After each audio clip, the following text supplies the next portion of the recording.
Garrett, how'd you get into cars? I didn't. I was born here, right here, in this bay.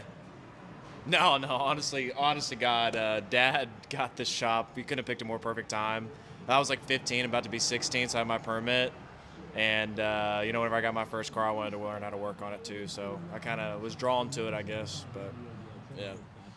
Patrick, how'd you get into cars? Well, I was interested as a child. I was a big Hot Wheels kid. This is the early 90s. I grew up in southern Mississippi, and we didn't have a whole lot, so Hot Wheels were kind of my bag. And then when I was in my teens, going into high school, had a friend whose father ran a restoration shop that had been passed down through the years.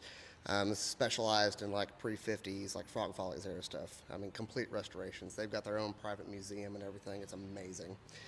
So I started doing some work for him. It was mostly just wet sanding and stuff. You know, this was like '04. I said, just going into high school. So that was '03, '04, around then. So I was mostly doing wet sanding, some minor body work for him and stuff, but I got to watch and learn, and some of these vehicles were just amazing. I mean, old restoration cars, it was just a great environment to be in, and it kind of stuck. I didn't stay with the body side of things, but that wasn't where my interest was. Hey, Holden, Yeah. how'd you get into cars? Started out when I was young, helping my grandfather and my dad work on cars out in the garage or out on the farm with my grandfather. I was about 4.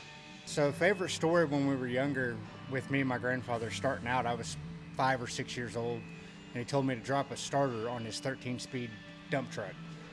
He didn't think I'd get it, and I started taking apart the transmission. Started taking the bell housing bolts out. I had one bolt left in it and was ready to like drop the transmission out. And he's like, he didn't realize they would be that loose that I could get them, and I did. And yeah, that was the favorite story he had when I was younger.